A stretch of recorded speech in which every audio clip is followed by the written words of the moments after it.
क्या आपको पता है कि भाग्य नाम की कोई अलग शक्ति नहीं होती? हाँ, यह सुनकर आश्चर्य हो सकता है। जिसे अधिकांश लोग भाग्य कहते हैं, वह अक्सर उनके ही कर्मों का परिणाम होता है।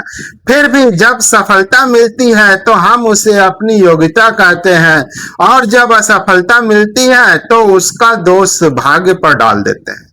लेकिन क्या वास्तव में भाग्य और कर्म अलग अलग हैं? यह दोनों एक ही सत्य के दो नाम हैं। कर्म भविष्य का निर्माता है, भाग्य उसका परिणाम। जब भी कर्म शब्द सुनाई देता है, अधिकांश लोगों के मन में केवल अच्छे और बुरे कामों का विचार आता है। कुछ लोग कर्म को धार्मिक विषय मानते हैं, कुछ केवल इसे नैतिकता से जोड़ते हैं। लेकिन कर्म का वास्तविक अर्थ इससे कहीं अधिक व्यापक है। कर्म केवल वह नहीं जो आप करते हैं, कर्म वह भी है जो आप सोचते हैं। कर्म वह भी है जो आप बोलते हैं, और कर्म वह भी है जिसे आप जानते हुए भी नहीं करते। अर्थात मन, वचन और शरीर तीनों की प्रत्येक गतिविधि कर्म है। यदि कोई व्यक्ति पूरे दिन नकारात्मक सोचता है तो वह भी कर्म कर रहा है। यदि कोई व्यक्ति अवसर सामने होने पर भी भय के कारण कदम नहीं उठाता तो वह भी कर्म कर रहा है। क्योंकि जीवन केवल हमारे कार्यों से नहीं बल्कि हमारी निष्क्रियताओं से भी निर्मित होता है। यही कारण है कि कर्म का प्रभाव इतना गहरा होता है। जरा सोचिए, एक किसान खेत में गेहूं का बीज बोकर धान की फसल की अपेक्षा नहीं कर सकता। प्रकृति का नियम सीधा है, जो बोया जाता है वही उगता है, और यही नियम जीवन पर भी लागू होता है। जो विचार आप अपने भीतर बोते हैं वैसा ही व्यक्तित्व विकसित होता है। जो आदतें आप प्रतिदिन दोहराते हैं वैसा ही भविष्य निर्मित होता है। जो निर्णय आप बार बार लेते हैं वैसी ही परिस्थितियां आपके जीवन में आने लगती है। इसलिए कर्म केवल वर्तमान को प्रभावित नहीं करता, वह भविष्य का निर्माण भी करता है।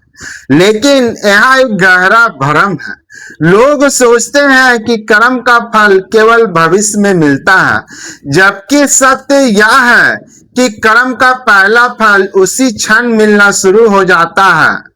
क्रोध करते ही मन अशांत हो जाता है, प्रेम करते ही हृदय हल्का हो जाता है, ईर्ष्या करते ही भीतर विष हो जाता है, करुणा करते ही भीतर शांति जन्म लेने लगती है। फल भविष्य में नहीं आता, उसकी शुरुआत वर्तमान में ही हो जाती है। कर्म के पीछे एक और गहरा रहस्य छिपा है। अधिकांश लोग परिणाम बदलना चाहते हैं लेकिन कारण नहीं बदलते। वे बेहतर जीवन चाहते हैं लेकिन बेहतर कर्म नहीं। वे सम्मान चाहते हैं लेकिन अपने व्यवहार पर ध्यान नहीं देते। वे सफलता चाहते हैं लेकिन अनुशासन से बचते हैं। यही संघर्ष दुख का कारण बनता है। कर्म के पीछे एक महान रहस्य सूत्र छिपा है। वह सूत्र यह है, आप अपने भविष्य को सीधे नहीं बदल सकते, लेकिन आप अपने कर्म बदल सकते हैं। और जब कर्म बदलते हैं तो भविष्य स्वयं बदलने लगता है। यही कारण है कि बुद्धिमान व्यक्ति भाग्य की चिंता कम करता है और कर्म पर अधिक ध्यान देता है, क्योंकि उसे पता होता है कि भाग्य परिणाम है और परिणाम हमेशा कारण का अनुसरण करता है। यदि कारण बदल जाए तो परिणाम भी बदल जाएगा। इसलिए कर्म को केवल धार्मिक शब्द मत समझिए, ये जीवन का सबसे व्यवहारिक सिद्धांत है।